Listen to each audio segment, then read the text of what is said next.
Chapter 401, Dreamwalker. From Loki losing control and collapsing without being completely dead, Lumion had been vigilant about being reported by the core members of the April Fool's team and staying prepared for potential surprise attacks from official Beyonders. After all, Loki knew that he was Lumion Lee, a leader of the Savoi mob, overseeing Sal de Balbrise. He even knew that Lumion carried the aura of the Blood Emperor Alistair. In the end, official Beyonders merely approached the Market District's police headquarters to inquire about the abnormality that night and to see if Cécile Dubois, a capable mob leader, knew anything. This convinced Lumion that the April Fool's team still had their sights set on him. They were reluctant to hand their target over to the authorities or force him out of the Market District, where they could no longer keep an eye on him. It had to be known that a marionette sealed with an angel was undoubtedly an item that could cause Loki's strength to undergo a significant transformation. Missing out on Lumion meant he could almost never meet another one. Furthermore, the celestial worthy of heaven and earth for blessings might have a use for Termiboros. The core members of the April Fool's team were quite direct about this matter. They didn't bother concealing their mockery and malice. They believed Lumion could see through it and expected him to be provoked, eventually choosing to wait in the Market District. When to make their move was entirely up to them. They wouldn't recklessly attack while Lumion had assistance. Jenna sensed the anger and hostility lurking beneath Lumion's composed demeanor and calm words. She didn't attempt to persuade him further and simply mumbled, "I hope these villains get what's coming to them." Lumion's emotions had been on an upheaval, causing the lingering effects of his near loss of control to resurface. Taking a deep breath, he raised his right hand and massaged his temples to ease the pounding in his head. "What's wrong?" Jenna asked, her concern evident. Lumion replied succinctly, "The mental trauma from the battle with Loki will take a week or two to fully heal." Jenna's eyes darted as she offered, "Do you want me to give you a head massage? Franca taught me. I'm quite skilled at it." "Don't be shy, we're friends after all." Her last statement trailed off playfully, an attempt to divert Lumion's attention and alleviate his emotional state with a teasing tone. Lumion scoffed. "Why do you keep saying that from time to time? Franca mentioned this, Franca taught me that." "Don't you often?" Jenna started but abruptly stopped herself. Initially, she had intended to say, "Don't you often say, my sister said that, my sister taught me that." Lumion fell silent, and Jenna did the same. After a few seconds, seeing that Lumion didn't object, Jenna left the chair armrest and moved behind him.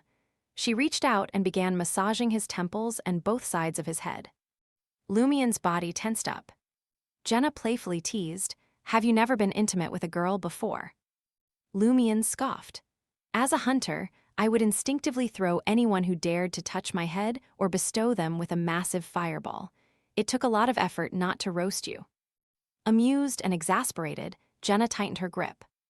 "Did the provoker potion completely alter your language and speech patterns?" Lumion responded bluntly, "Yo, why the fancy words?" As the two of them bantered, Lumion's body gradually relaxed. After a few minutes, he leaned back on the sofa and half-closed his eyes. While enjoying Jenna's massage and relieving his headache, he naturally brought up the pranks of Loki, I Know Someone, and the other core members of the April Fool's team. Jenna's anger flared, and she subconsciously tightened her grip. "Take it easy," Lumion said with a hint of physical discomfort. An assassin possessed considerable strength. Jenna eased her grip, still fuming. "I've never encountered such scoundrels or vile individuals in all my performances. They deserve every bit of suffering. Damn it, why am I not a witch yet?" Lumion's eyes remained closed as he asked, "How's the digestion with the instigator potion? Have you grasped the principles of acting?" Jenna's attention shifted. As she continued to knead, she reflected, there are currently two key points. First, instigation is a means, not an end. Second, the essence of instigation lies in understanding the core of the matter and the conditions of the people involved, not in the use of abilities. Additionally, I've come to a realization. Instigation will inevitably bring about consequences. It just depends on whom you want to face those consequences.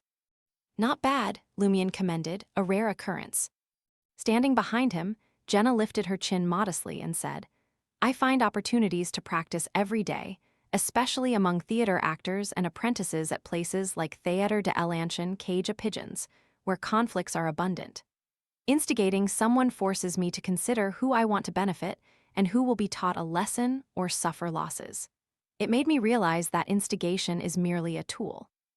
Lumien's demeanor noticeably softened as he let his thoughts wander. He casually inquired, "Where do you think I might find an opportunity to act as a pyromaniac?" Jenna's hands continued their soothing motion as she thought and replied, "Trier is a place of relatively basic order. You can only act on smaller matters. You can't create a major spectacle there. But there might be an opportunity during the pursuit of those villains. When you mentioned it earlier, I wanted to set them ablaze." Lumien suddenly had an idea, though it wasn't entirely clear.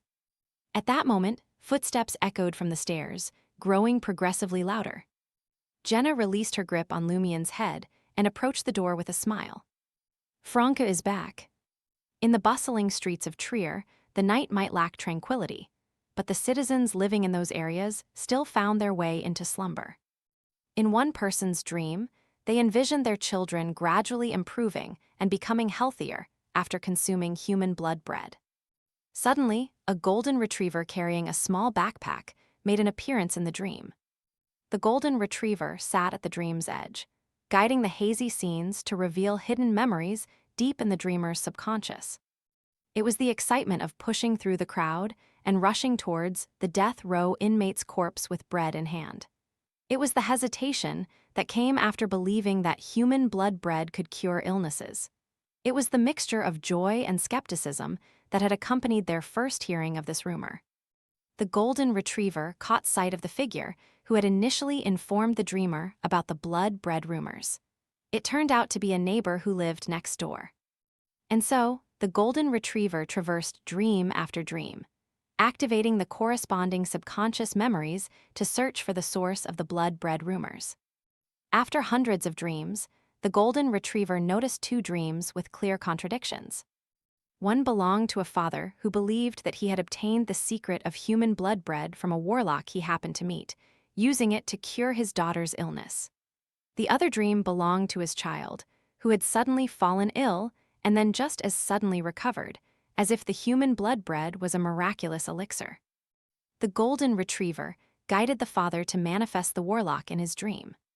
It was very ordinary and unremarkable. Scenes in the dream flickered rapidly, and the image of the warlock began to change, memories flowing back. When their initial encounter was revealed, the golden retriever saw a warlock with a completely different face from before. Then, the face rapidly shifted, eventually settling into the image the dreamer normally associated with the warlock. The golden retriever had her own interpretation of this. The warlock's hypnosis could only be fully effective in a face-to-face encounter, allowing the dreamer to retain their first impression of him. Only then would they be affected by the hypnosis and have the image in their memory altered. There was no need to repeat the process of awakening the subconscious within the dream. The original image of the warlock naturally surfaced in the golden retriever's mind. He had short brown hair, parted in a 3/7 split, flaxen-colored eyes, and a thin, freckled face. He wore gold-rimmed glasses on the bridge of his nose. Exiting the dream, the golden retriever turned her attention to Madame Magician, who had suddenly appeared beside her. In a human voice, she declared, "I've obtained a result."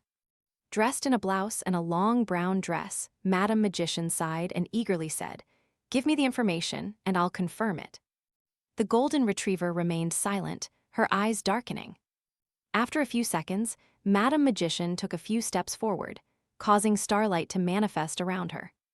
It resembled a reflection of the vast cosmos on the ground. The resplendent and condensed stars spun rapidly, providing a revelation. Once Madame Magician finished interpreting, she pulled open an illusory door hidden in the darkness and disappeared. In just over 10 seconds, she reappeared and said to the golden retriever, "There's no target on the street, the astromancy results point to." "Were we misled?" the golden retriever inquired in a female voice once more. Madame Magician nodded and smirked, but this also proves that what you've seen is the actual target. As she finished speaking, Madame Justice, clad in a white dress with green trimmings, swiftly materialized. "Where did you go?" Magician asked in puzzlement. Madam Justice replied in a gentle voice, "To plant a cue in the dreams of those seeking human blood bread. I've informed them that the Fool Pharmaceutical Company will conduct a volunteer consultation in Quartier de la Cathédrale commemorative this weekend, offering free treatment and medicine." "When do you plan to hold the volunteer consultation?" Magician asked out of curiosity. Madam Justice smiled. "Tomorrow, I'll sponsor it. At 6 a.m., Auberge du Coq d'Oreille, room 207. Lumion naturally woke up from his dream and got ready for the day. Before he could decide on breakfast, he noticed the doll messenger appearing and delivering a letter. Puzzled, Lumion unfolded the letter and saw a portrait. Beside the portrait was Madame Magician's handwriting. "This should be what I know someone looks like. We'll mobilize all the card holders in Trier to search for him, including you."